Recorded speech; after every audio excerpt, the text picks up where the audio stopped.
everybody from YouTube land.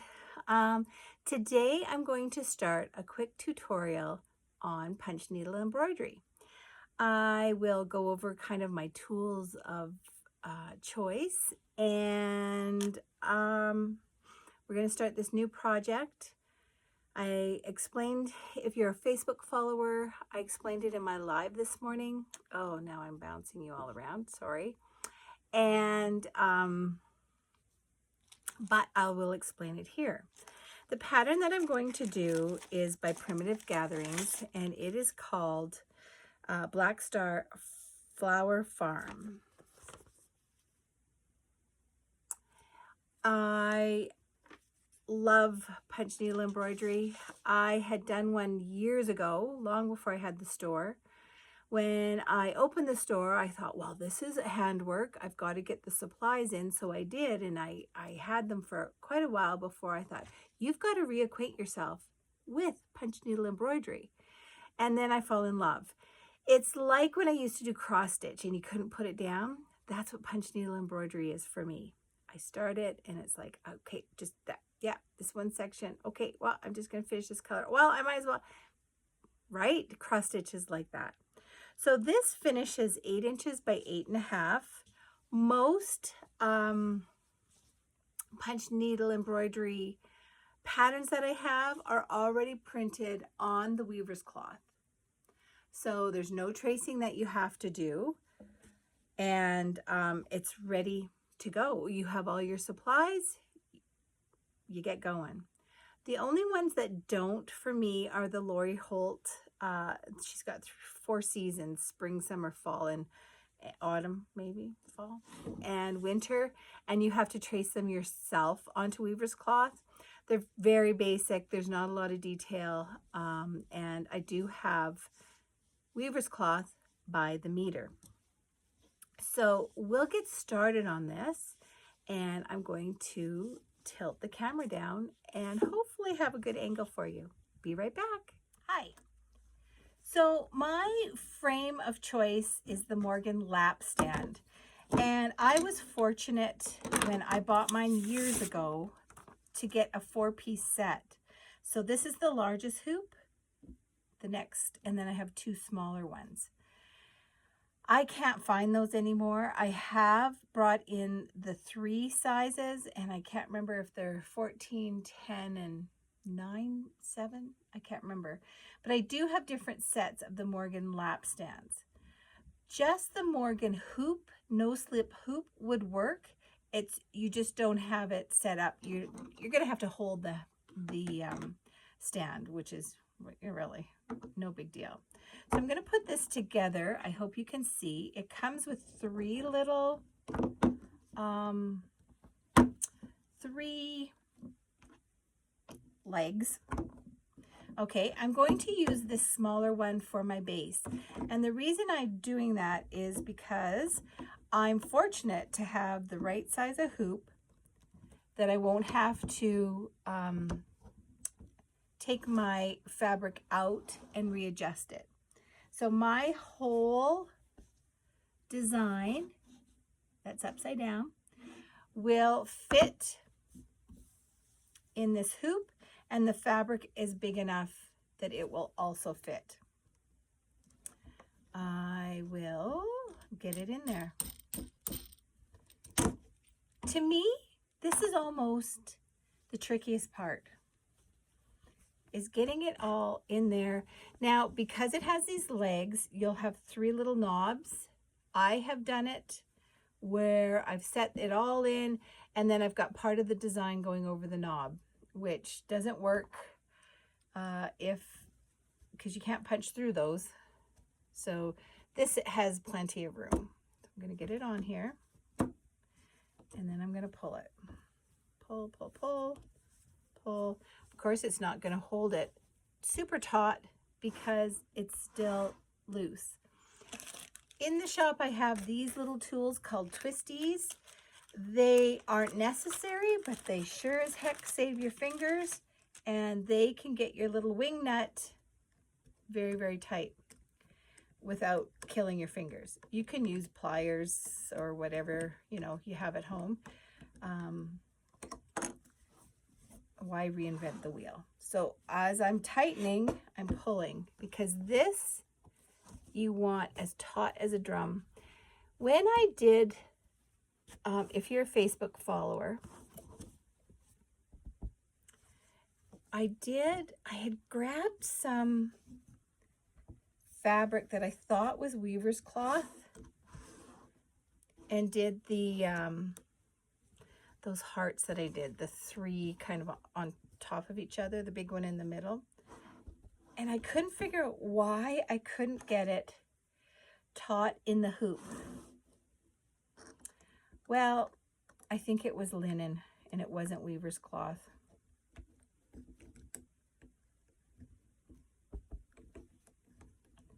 So it would stretch as I pulled it, right? This is pretty good. Like I said, this for me is the hardest part. I'm going to loosen it a little bit because there's no way you're going to pull it anymore when it's tightened right up. And this weaver's cloth is pretty darn tough stuff. I have never had any rip on me. I've pulled it pretty good. You just don't want to mess with it.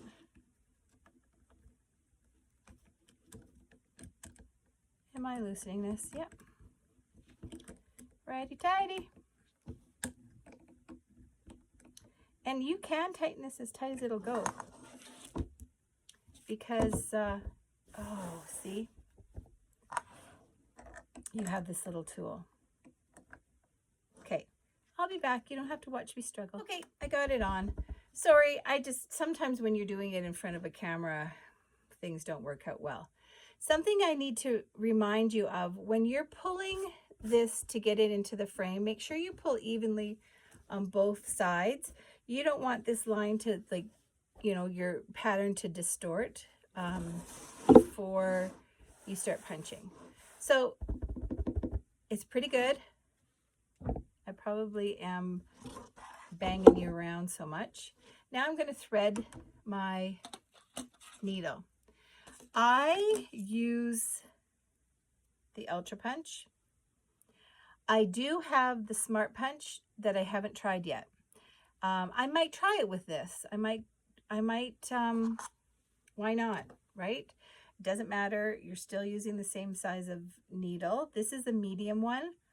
The Ultra Punch comes, just a minute.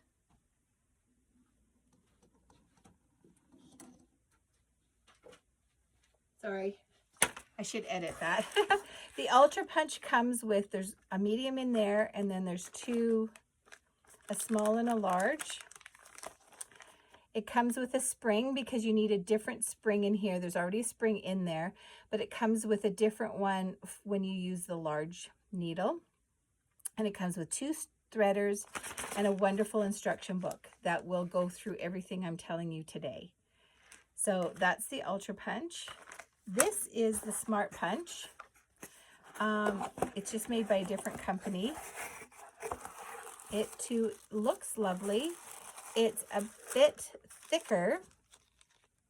It's supposed to be a little easier on your hands. It too comes with 3, there's a medium needle in there, and it comes with a small and a large and 2 threaders and instructions. So yeah, I'm anxious to try this and see how it works. But for these purposes, I'm just going to do what I'm comfortable with. So the Ultra Punch. To thread it, okay, the pattern will tell you, I've got scribbles on here. This large design is punched using 6 strands of floss. So this pattern initially called for Valdani's 3-strand floss. So 8s, 12s, 5s, you can't separate them. They are what they are. The thickness, 12s are equivalent to 2 strands of embroidery floss. 8s are equivalent to 3 strands of embroidery floss. And 5, I think, are 4. I'd have to check that out. I haven't used a lot of 5. So I do have some 3-strand floss, but not a lot. So if you have to double the 3-strand floss, which is what they're saying you do, explain how to punch 6 strands using 3-stranded floss. I'm just going to use 2 strands of size 8, which will still be equivalent to 6 strands. So we're going to see how that works. So I'm deviating from the pattern, and that's okay. It's okay. It's okay to do that. So I think I'm going to start with the stems and leaves, because it will show you more of a straight line. It might be easier to for video purposes. Now they're going to tell you, they usually tell you what depth to stitch at. Yep, they do. So 6 strands,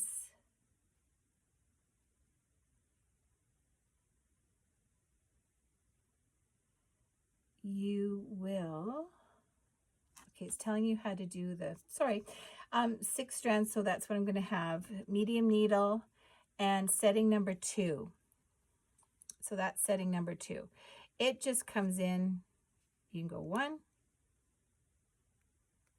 2, 3, and I do have one, I think it was that Faded Flowers one I got from Old Tattered Flag that I have on the website, and I haven't made it yet, but it adjusts the different depth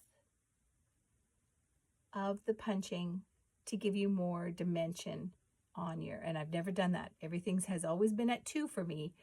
So I'm interested in doing that one to use the different depths. And all that does is it adjusts, let's see, if we went up to 4. Okay, do you see the length of the needle? And I'm going to go up to 4. So that's going to make your loops longer. We always punch from the back of our pattern, and this is going to be the front, okay? That'll make sense. That'll make sense in a minute. So we're going to thread this, and my poor threader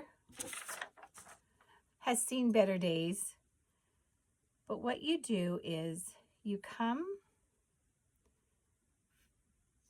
from the bottom into your needle, out the top. Now, because I need 6 strands and I don't want to cut, I'm going to use the regular one, and then I'm going to pull. Now, Valdani has just announced that they have made it so that it's going to be easier to grab that inside bit, and I'm excited about that. Old Tattered Flag has now started manufacturing their own threads, which is exciting. And if I was busier and had more money, I would get them as well, just to see. But I love Valdani, and I have a lot of it.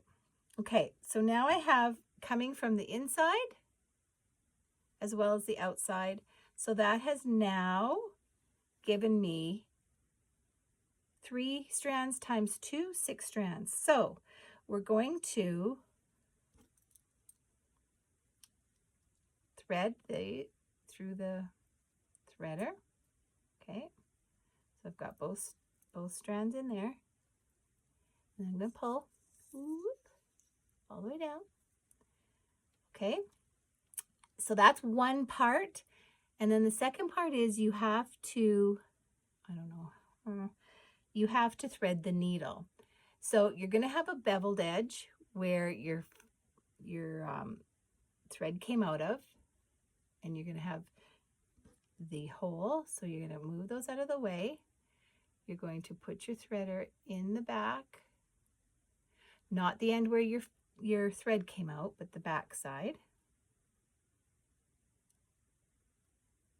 And if you weren't blind, you'd probably thread that easier. And then you're going to thread, put your thread through the wires. There's 2 wires. And pull it. And here comes the cat. Archie? So you've threaded that.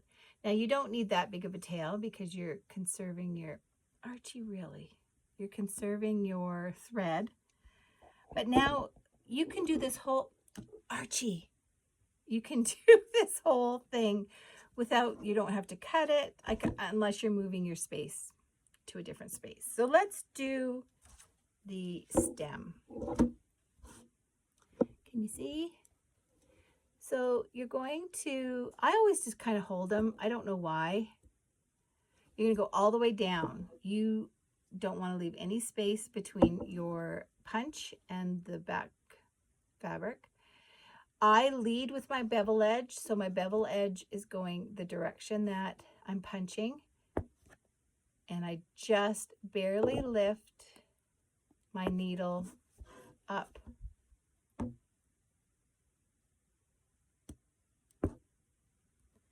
Could you see that? I just barely, I just kind of almost skim it across.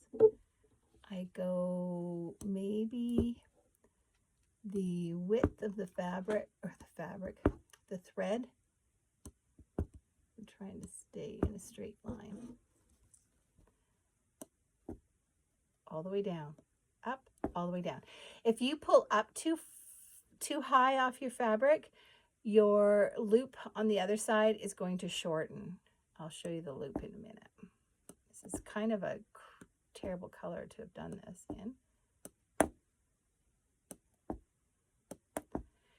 Because it's a thick line, I'm wondering if,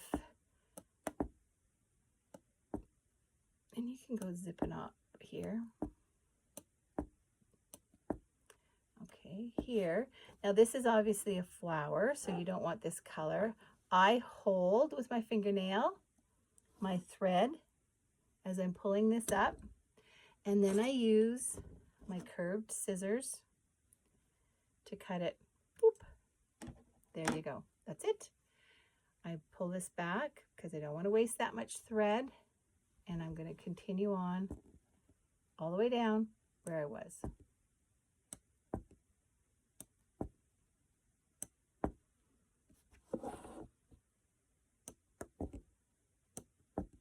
You try to go straight.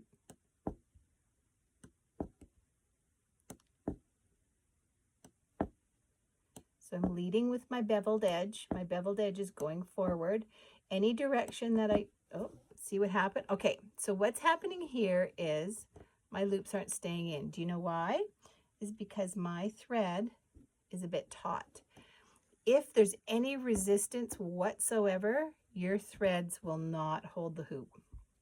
So what I need to do is I need to pull, because now I've got a big ball of inside thread that was giving me resistance.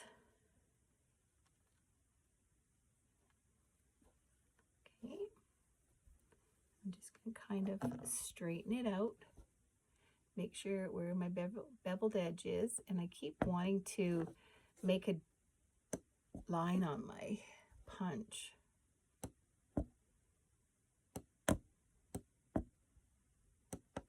Okay, I'm going to go up here.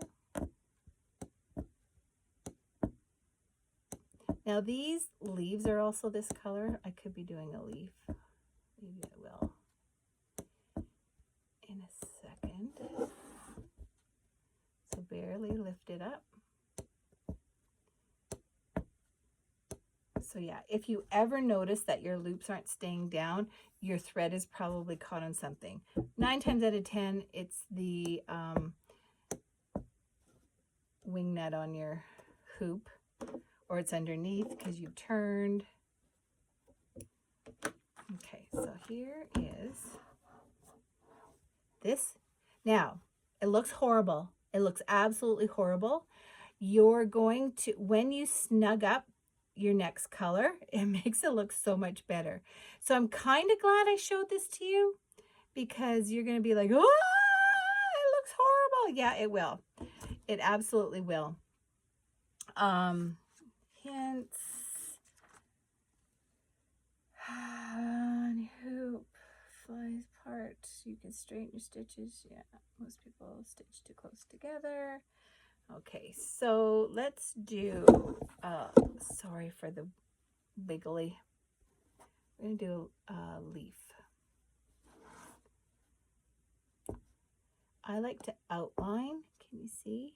I like to go along the outline first. And that was kind of crooked. The good thing about this stuff, it's really, really, really forgiving. If you don't like where you went, or if you don't like,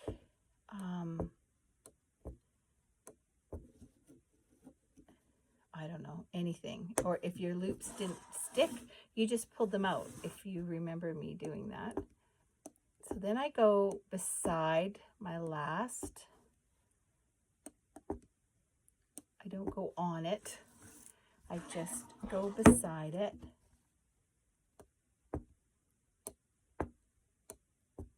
Making sure my beveled edge is leading the way. I'm going to come up in the middle and fill that in. Ending it, pulling, I hold it with my fingernail. And I snip with my, and then this is where I started, snip. This is where I ended, snip. That's a great thing about these curved ones. You can get close because you do not want to, you don't want to cut your threads. So again, these things will look horrible until you get that next color tucked up beside it. And let me look at the picture. I think that that's what it's going to look like. I don't think I have to go on this line again. I think it's thick enough because it is on the picture just a really thin line. When you've got your next color beside it and you feel like you have to straighten things out, you can do that with the point of your thing. But I mean, it's hard to do when you can't see anything. All right, again, clear as mud. I'm sorry about this bouncing. It's this table. It's just a plastic folding table, but I have a piece of wood on top and it's just not that secure. So hopefully that helps. I will do another video when I'm a bit further along or have something else I need to show you. All right, happy punching. Hi again. As you can see, the punch needle is finished. This is the back side. This is the side you punch on, and this is the front.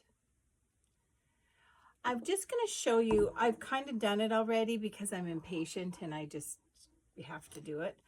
But when you're punching and you flip it over and your flower doesn't look right, or your leaf doesn't look crisp, or these don't, you just take the point of your punch or the point of your scissors and you just manipulate and move the threads around. Like I said, I've pretty much done it already. This flower didn't look like this when I finished, and a lot of these needed some help. But one other pointer, a lot of the times your thread might finish on this side, or you've punched really close to previous color and you get a loop on the front. Don't pull it, just snip it off. Use your curved scissors and give it a snip. Everything's secure, so I'm going to take it out of the hoop now. I wanted to also mention the hoop. I forgot to mention about what type of hoop to use. And I mentioned these Morgan lap stands and the non-slip hoop. And there's a reason you need something like this. These have a channel. This is the indent part. And this is the part that goes into that channel. This holds your fabric taut.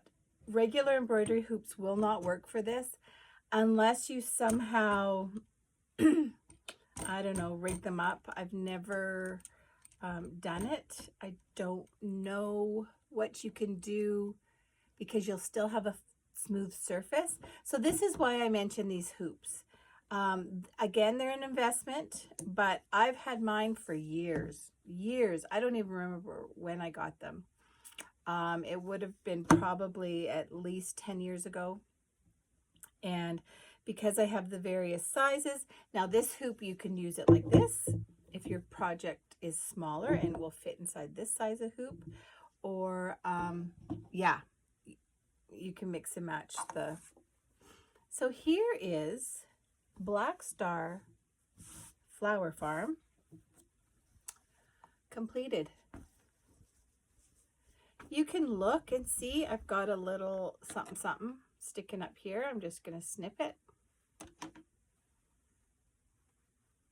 Okay, a couple more. And again, you want to snip. You don't want to pull. Pull, you're going to be loading it back on and doing some more punching. This was fun. Killed my hands because I wanted to keep going.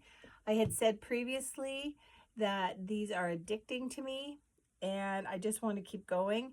But this hand holding the punch for as long as I was kind of giving me grief. So I had to switch to some embroidery and then come back to this the next day.